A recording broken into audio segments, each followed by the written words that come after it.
షెబే బరాత్ వేడుకలు భక్తి శ్రద్ధలతో జరిగాయి. ఈ సందర్భంగా ముస్లిం ప్రజలు రాత్రంతా జాగరణ చేశారు. జగ్నేకి రాత్ పేరుతో ఈ జాగరణలు జరిగాయి. ఆయా మసీదుల్లో ఇషాకి నమాజ్ అనంతరం జాగరణ చేశారు. ముస్లిం మత పెద్దలు చాలా ప్రాంతాల్లో షెబే బరాత్ విశేషాలతో పాటు ప్రాధాన్యతను వివరించారు. బహిరంగ సమావేశాలు జరిగాయి. అన్నదానం నిర్వహించారు. షెబే బరాత్ను పురస్కరించుకొని చారిత్రాత్మకమైన మక్కా మసీదును వివిధ రంగులతో విద్యుత్ దీపాలంకరణ చేశారు. రాత్రిపూట మక్కా మసీదు విద్యుత్ దీప కాంతుల్లో తళుక్కుమంది. ముస్లిం ప్రజలు మక్కా మసీదుకు చేరుకొని వజు నిర్వహించిన అనంతరం ప్రత్యేక ప్రార్థనలో పాల్గొన్నారు. మక్కా మసీదు ఖతీబ్ రిజ్వాన్ కురేసి ముస్లింలతో నమాజ్ చేయించారు.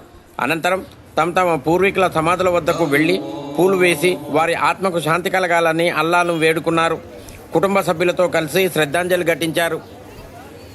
अस्सलाम वालेकुम, हेलो हाय आदाब एवरीवन। दोस्तों मैं आपका दोस्त शहबाज खान, आप देख रहे हैं TNT न्यूज और देखते रहिए TNT न्यूज। Thank you.